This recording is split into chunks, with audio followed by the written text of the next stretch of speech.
shared with my wife and son that I was gonna be teaching this communication class, I was telling George, they just burst out laughing. Like, you are teaching a communications class? I said, yeah, and you're gonna know why in just a minute. I'm gonna get to that. So years ago, I got married. All right. And my wife sent me to the grocery store with a little sheet, a little yellow sticky note, and said, go get 1002 whatever mozzarella cheese and 1202 whatever cheese. So I'm at the grocery store and I'm going up and down the aisle of the cheese aisle trying to look for 1002 cheese and 1202 cheese, and I could not find it. And I was so frustrated. And so, men don't ask for directions, or we don't ask for anything. We're just trying to plow through it, right? Women, will y'all agree with that? So I asked the lady, I showed her my piece of paper. I said, can you help me find 1002 cheese? She said, that's 10 ounces and that's 12.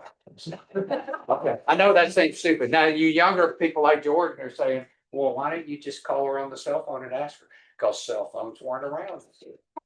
Okay. So we didn't have cell phone. So today we're going to learn some words to eliminate. We're going to learn to eliminate I, me, my, because the most important person in the room is who? You, right? It's not what I think about you, and it's not what you think about you. It's what you think I think about you, right? So we're all concerned about us. So when we go on appointments with our clients, we have to eliminate, I think you should, or whatever, because it's not about us, it's about them. That makes sense? Okay, so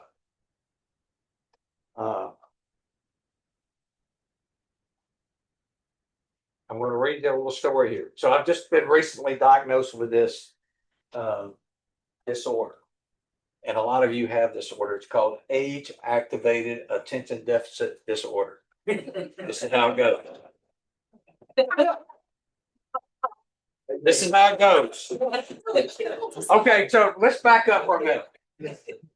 I forgot to keep. Here's your homework. Okay, here's your homework. You remember when you were back in grade school, and Sally's mom would bring chocolate chip cookies, and That was me. and then the teacher would say, "We're all going to write Sally's mom a little thank you note, and say thank you, Sally's mom, dear Sally's mom. Thank you for the chocolate chip cookies. They were good." Right? Remember that?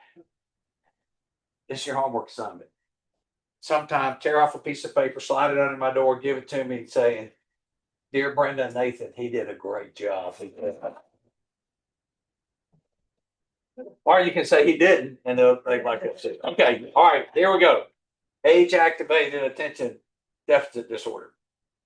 I decide to wash my car. I start towards the garage and notice the mail on the table. Okay, I'm going to wash the car, but first I'm going to go through the mail. I lay my car keys down on the desk, discard the junk mail, and I notice the trash can is full. Okay, I'll just put the bills on my desk and take the trash out. But since I'm going to be near the mailbox anyway, I'll pay a few bills first. Now, where's my checkbook? Okay, Jordan, checkbook, that's something we used to use. I still write checks. Okay, sorry. All right. Yeah, right. Checkbooks. I got one. Okay. Okay. I'm going to pay a few bills first. Where's my checkbook? Oops. There's only one check left. My extra checks are in my desk. Oh, there's the Coke I was drinking. I'm going to look for those checks. But first, I need to put my Coke further away from the computer so it doesn't spill on the floor. Or maybe I'll pop it in the fridge and keep it cold for a while. I head towards the kitchen and I see the flowers I gave my wife, and they need some water. I set the Coke on the counter and there are my glasses. I was looking for them all morning. I better put them away first. I'll fill a container with water and head for the flower pot. Oh no, somebody left the TV remote in the kitchen. We'll never find that tonight if it's in the kitchen, so let me go to the family room and put it back where it belongs. I splash some water into the pots and onto the floor. I throw the remote onto a soft cushion on the sofa, and I head back down the hall trying to figure out what I was going to do. At the end of the day, the car is not washed, the bills are not paid, the Coke is still sitting on the counter, the flowers are half watered. The checkbook still only has one check. I can't seem to find my car keys. But I was busy all day. Anybody relate to that? Some damn relates to it. Okay. She wants to put me in a home, and I think you just gave her all the ammunition she needs. Okay, so I'm gonna refer to this, so I'll stay sensitive to our time. But my mind is racing all the time. When I'm outside of work, I'm thinking what I should be doing at work. I'm thinking at the next listing appointment or the next appointment, or where's my next check coming from, and when am I gonna have a closing? Sometimes when I'm at the office, I'm thinking, God, I got this to do, I got that to do. I'm thinking outside of the office. Who can relate to me on that, right? It's just like my mind's just constantly turning. So back to my wife and children, child, we got one that's still at home and one's not. So I come home and I pull in the driveway and I just need to decompress. Okay. I'm running through all these things. I walk in, they say, how was your day? It was good. What did you do? They call that pregnant pauses because my mind's running through. I got 10,000 things going through my head. So then they said, you're teaching communication class? You can't even communicate with us. So anyway, it's because my mind's constantly going. Anybody's mind constantly going. We got so much stuff, you know. Life was better when I was at the cheese counter and I didn't have a cell phone. Not really. I mean, I'm happy to have a cell phone, but wouldn't you agree it was a lot simpler back then? So today we're going to learn in groups of three so you can remember things. All right. So I'm not going to overwhelm you. So there's three types of listening that I relate to. All right. There's listening to ignore, there's listening to respond, and there's truly listening. Anybody ever been in a conversation where you have no interest in that conversation at all and they're just going. So you're just listening to ignore. And then you'll throw occasionally, yeah, or whatever. My son mentally is way up here and he talks in the language that I can't even connect with sometimes. So I find myself in the listening to ignore. Okay. Listening to respond. Sometimes you're in a conversation and you just can't wait to get the next word out. You're just like, I'll tell you a thing or two. Anybody ever had anything like that? Never. See, this should help your marriages and your spouse or your girlfriend, boyfriend. Okay. And then there's your daughter. Then there's truly listening. Okay, where you're really in tune and you're asking questions or whatever. And that's where we all need to strive to be. Okay. So I know we can sometimes go when the whole family, the big family gets together. There's one question ask one person in that group, how's their job going? Because for 30 minutes, you're going to hear about their job. And now we're all shifted to listening to ignore. Okay. They have no concept of people getting up, going getting a dessert and never coming back, So we have that every family gathering. And so, all right. So you want to be present where your feet are. Because like that example I gave, when I go home, sometimes my feet are there, but my mind is racing and all the different things that I need to do. Or things I should have done that. I was supposed to have called somebody. So be present where your feet are. Ask questions and listen. So it's really important when you have a meeting with a client or real estate customer or whatever, pay attention to what they're saying. So I just had one recently. We met like on a Wednesday or whatever. And I said, okay, next week we'll get together. What days are you free? She said, next week I'm out. James is having surgery at the Mayo Clinic on Tuesday. Okay, so I logged that and I wrote a note because the shortest pencil is better than the longest memory. Okay, so I wrote it down. So it didn't get cluttered in that mind I was telling you about. On Tuesday afternoon, I texted how's James' surgery going? She was so touched by that, and I was sincere. And so anyway, it just helps build the relationship.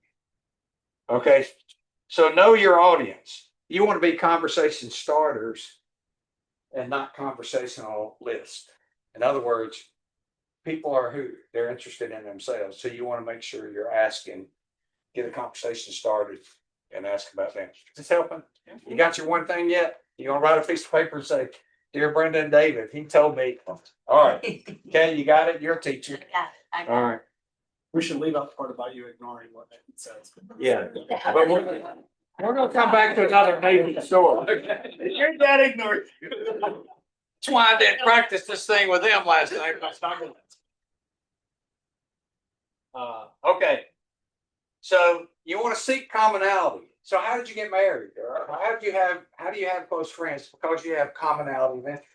Friendship, relationships are based on commonality of interest. So we're drawn to people that we have common interests. Okay. So I was going to use an example, but I won't. But you take 2 water cups. Okay. You take two glass cups and you pour water half into each one and you pour. That's the way a conversation should be going. If one is pouring more into it, that means they're dominating the conversation and you're not having anything to say at all. Does that make sense? You want to constantly look to that you're leveling the glasses. And I've taught our kids that throughout the years. So anyway, so that's just a regular conversation. So the other type of conversation is people respond in the kind that they're in the like kind that they're communicated with. So if you're yelling, they're going to yell back, right?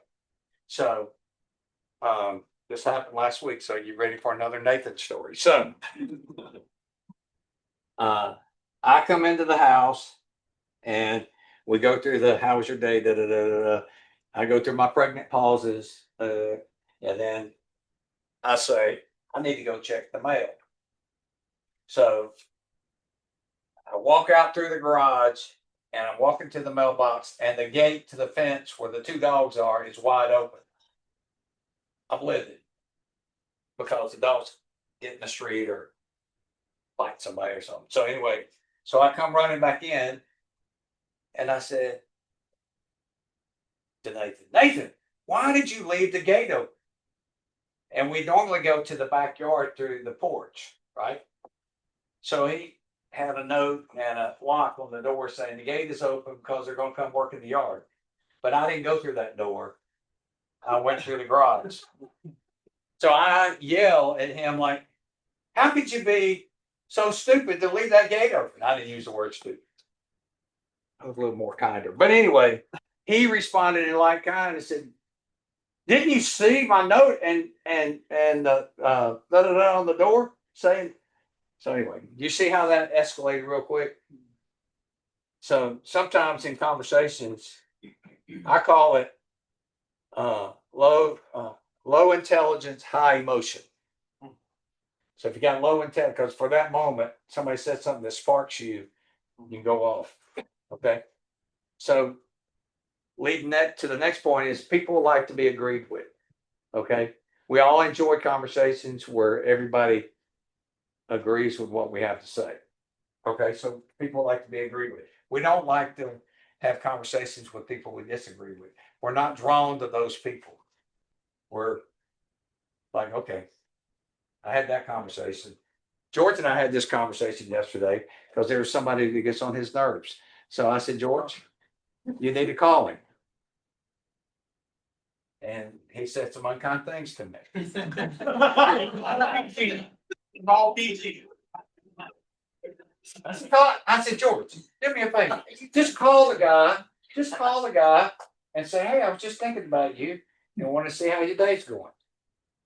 And he started texting. I said, no, I didn't say text. I say text. I said, call.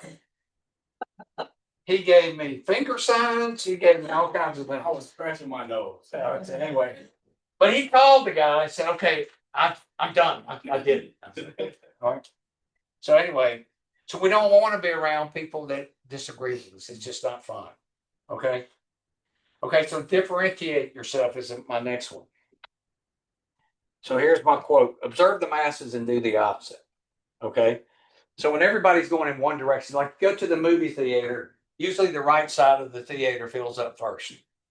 Most everybody is right-handed and they just gravitate to the right. You can find any seat you want on the left. It's like when I had a corporate job and my office was on the 28th floor and we had fire drills. This was at the Ravinia Tower at Ashford Dunwoody. When we'd have fire drills and we were all zillions of us like ants in a disturbed fire ant bed, we were all out in the parking lot and everywhere, and then they'd give the all clear. Well, you only got so many elevator banks going up. And so observe the masses, do the opposite. I'd go around to the back side of the building and go up the freight elevator, and I'd be at my desk 30 minutes before everybody else. So you just pay attention to that. Don't be afraid to say I made a mistake and I was wrong. That goes a long way. Here's another quote: see everything, correct a little, overlook a lot. See everything, correct a little, overlook a lot. So have you ever been in a conversation and somebody says something that you know is just like, that's not true? Okay. Okay, unless it's a life-changing event, let it go. Because now you're going to shift into an argument. Because they're going to be thinking their thing and you're going to be thinking your thing. So if it's not going to matter, if they say it's going to get dark at 5 and you know it's going to get dark at 6, I'm just making up something. What does that matter? Okay, let it go. So see everything, correct a little, overlook a lot. And then here's one I use all the time: a mind convinced against its will is of the same opinion still. Okay, a mind convinced against its will is of the same opinion still. So if you go into an appointment and you're trying to convince your client to do something, they may agree to you because of the pressure that you're placing on them while you're in the room. But when you walk out of the house, you may get a phone call later on saying, no, I decided not to do that or whatever, because a mind convinced against its will is of the same opinion still. So am I doing okay on time there? You're great. Want to wrap it up here short. Okay. Okay. Avoid and save yourself peace of mind and sleep. So here's my lesson in 19 years of real estate. If it's difficult going in, this is just me. Okay. My real estate world. If it's difficult going in, generally it's going to be difficult all the way through the process. If they're somebody I'm having challenges with, trying to, communicate with them and we're just not clicking, it's just going to be a road of headaches. So I have walked away from, sometimes I have said, and new agents will look at me like I'm crazy. We seasoned agents understand this. Like Gail, Teresa will say, maybe I'm not the agent for you. I'm not afraid to say that. You may need to, I'll tell you what, why don't you get another agent? Because I don't think I can do what you're asking me to do. I don't want to disappoint you. Okay. Avoid negativity. Avoid your own self-talk to say, oh man, I'm so stupid, I can't do this, or just self-critical stuff. Got to watch yourself that and watch the people you associate with. If they're bringing you down, a person should feel better when you leave the room than when you walked into the room. When you had a conversation with somebody and you walk away, they should be saying to themselves, man, I'm glad David stopped by. So toxic people. Okay, we all have toxic people in our lives, and so the goal is to move those toxic people out, because it's easier for a depressed person to bring a positive person down than a positive person to bring a depressed person up. Y'all agree with that? So a toxic person can bring you down and like, God, when you see their name flash up on your phone, say, oh no, I just don't want to take that call. Does anybody have numbers like that in their phone? Okay. There's toxic agents out there that I'm saying, how in the world did you get a license? Okay. I'm just sitting there. I don't even know how you do business. I mean, you're so like toxic. All right. Easy. So we don't name names. So we got toxic clients too. That's where it goes back. You got to decide, is it worth losing sleep over? Because I have tossed and turned and saying, because they call me up at 9 o'clock at night, choose me out about something, and I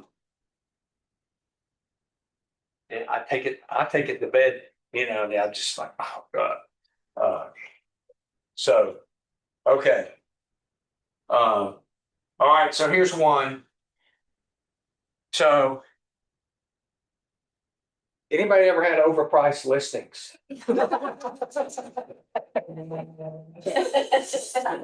had an overpriced listing that I'd love for you to take off my hands if you want to do commercial, okay?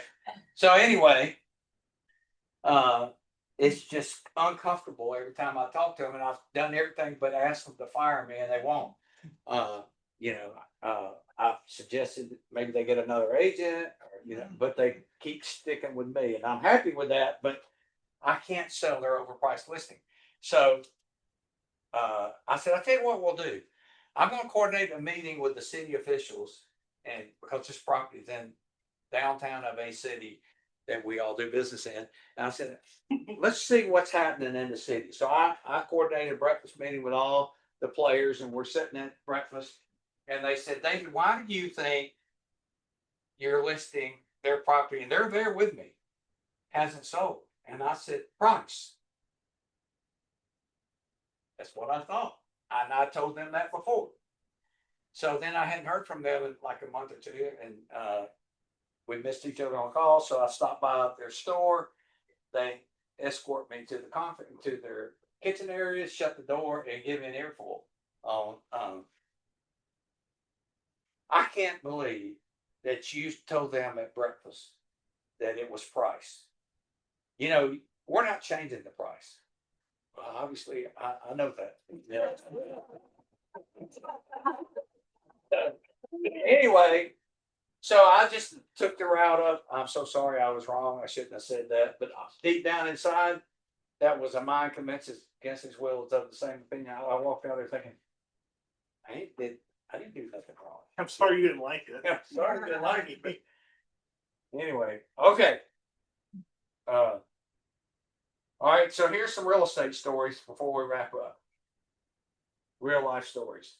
So back in the day, I built my business. The foundation of my business was built on door knocking, door to door, in business parks or whatever. So one of the first parks I called on, there was a guy that owned a pallet company, and I went in there and met him.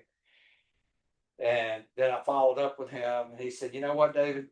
I don't have real estate agents. I've got too many friends that are real estate agents. If I ever have a need, I'll tell you what I need. I'll tell them what I need, and whoever brings me what I need, so be it." So I just stayed in touch with the guy over the years, and he's a multimillionaire. And so today we have breakfast every 2 weeks, and I'm not supposed to talk about commissions, right? So Compensation. compensation. It's negotiable. Can I say how much? No. Been Can't say how, talking about it being negotiable? can I say how much I made? Yeah. Listen. Okay. 19 years I've stayed in touch with this person. And we go to breakfast now every 2 weeks. 2 years ago, I sold a building. He told me, David, I'm looking for a $5 million. I got $5 million to play with. He said, so find me a building that has income producing money. I said, okay. So I searched and searched. I couldn't find anything. So I said, what the heck? It was a Friday afternoon. I pulled a statewide search. And I found exactly what he wanted. But the building was $13 million, $13.5 million. But it had everything that he wanted. We can do 3% of that real fast. And so there you go. I sold him the building. So we won't even go to the commission, but the commission was 6 figures. It was a great commission. So, and today we still have breakfast. And he said, man, that was a perfect building. I said, I almost didn't send it to you because it didn't meet anything that you said. So that's another little tidbit there. But can I add one thing to that? Just how many years did it take out of all his friends that were realtors that he finally, you know what I'm saying, Yeah. that you had to build the trust because of your consistency and your follow up. And it's not a, It's not an overnight thing. right, it's not an overnight thing. It's just, yeah. Yeah, it took a lot of time. Divided by 19, it's still pretty good money. Mm-hmm. Okay, then there was another guy. So if you've taken any classes from me before, you've heard me talk about back when I was cold calling and I was trying to get my business built, and I was determined I wasn't going to go back to corporate America. Okay, if you know a bit of that story, I worked for the same boss for 17 years. She calls me in the office. This was in the market crash. Reads me a script. My job's eliminated. And I just was more hurt by her not sharing. Does that make sense? She didn't share. She could have said things are happening I can't control and you can look around. But then I would have ended up in real estate. So anyway, I don't know how I got off on that. But okay. So so now I'm cold calling. I'm in the real estate arena and I'm cold calling. I'm determined I'm not going back to corporate America. And so I came up with a system with 20 business cards in my pocket. And so when I first started out, I think, man, I got to almost be done. I looked down there, I got 13 more cards. And I thought, oh, I felt like I've already gone through, you know. So anyway, I just did it. And so I have two voices that, you know, Kay, you heard this. Yeah. One voice on one shoulder, one voice on the other, one saying you can do it. You've done 13, go home, make it up tomorrow. This one saying, no, you committed, do your 20. So I had one card, I reached in my pocket, and I had one card left, and it was like 6:30 at night, and this is when the time changed and it got dark early. And I was driving around business parks, and I pulled into one business park, and there was a pickup truck there in front of a building. So I got out and I went in there. Cigarette smoke was so thick you could hardly breathe. And he said, "Yeah, can I help you?" And I said, "Yeah, I'm a real estate agent. I just want to stop by and introduce myself. In the event you ever wanted to sell a building or buy a building, I'd be glad to help you to one." Yeah. He said, "Sit down." So I sat down and he said, he turned around. We had cork boards, Jordan. We had cork boards. You don't sell cork board with a wood frame, right? And we had tacks. Okay. Everybody remembers tacks. Exactly. Okay.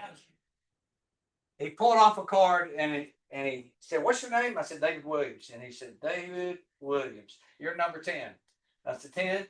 He said, "Yeah, there's been 9 other agents before you that stopped by and had this conversation." So David Williams puts it back on the board. And then we're just sitting there looking at each other. And I said, "Well, okay, well, I just want to stop by and introduce myself. You know, here's my card." I said, "Tell me about that bass on the wall there before I leave."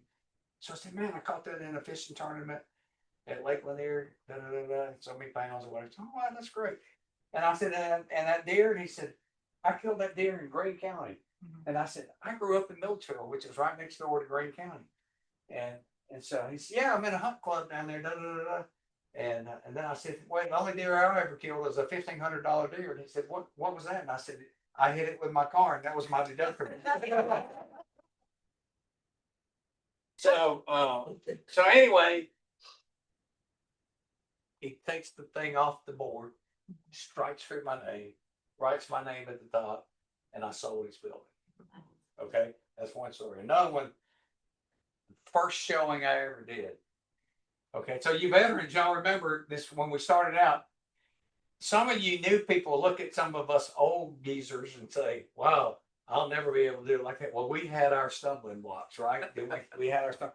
So the first warehouse I showed, I pulled in early, unlocked the door, I set my car, then went through everything that I could possibly study on this building that I had written down. I'm in a beat up Ford Taurus, so I'm already thinking my self image is already low. I'm thinking, God, it was so much easier in the corporate world. I said, "Nope, I'm not going back to that." So they pull in a Mercedes. We get out of the car. It's a 40,000 square foot building. I've got the roll up door up. We can walk right in, but I don't have the lights on. Like I've been sitting there 30 minutes, you know, going over my notes. So it was an old warehouse that had the old lights I forget the name of it, We but have to warm up. you can hear them. Yeah. I showed that building about 3 flashlights. I had 3 flashlights in the car. And I leased it. And I came into the office and I yelled, I can do this business. One time, my sign guy put a sign on the wrong land parcel right next door, and the guy called up IRA.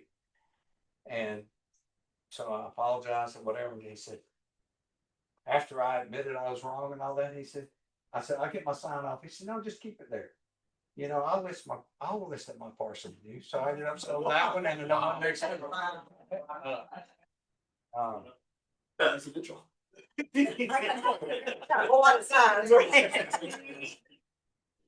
Okay, so back to communications. I've had where buyers and sellers hate each other at the closing table, and when the attorney gets up to go do their thing, you know, make copies or whatever, just trying to keep that conversation flowing. You know, you can only talk about the Braves, the Falcons, or whatever, because that's a short conversation by itself. So you got. So anyway, all right, here's the last one. I'll do it, and Daryl likes this one. So, if you know me, I used to be in the Army. I was a paratrooper in 82nd Airborne. I'm a senior parachutist, proud to say. But anyway, and then I did a tour in the 82nd Airborne Division. Then I went to Korea under the militarized zone for a year, and I fell in love with the Korean people. I just love the Korean people. Because I was responsible for the U.S. sector of the communications at the DMZ, and then my counterpart was a Korean colonel, and he used to invite me over to his base and all that stuff. But anyway, so I'm very partial to the Koreans. I get a call from a sign call, and the guy says, "Hello, David." Then he asked me what the base is. His name was Mr. Song, and I'm sitting there saying, "Oh my God, he's Korean. I want to let him know. I want to connect." You know, that little silent voice saying, "You don't know he's Korean." But yeah, he's Korean. So I said, "Mr. Song, are you from Korea?" He said, "No, I'm from Johns Creek."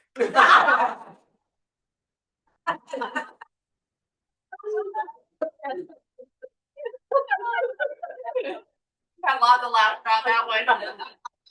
All right, so I'm gonna wrap it up. I've gone a little over, but anyway, just be authentic, be yourself, be sincere, and know what you're worth. You know, don't lose sleep overnight. If you don't want to take it, don't take it. So anyway, so that's it.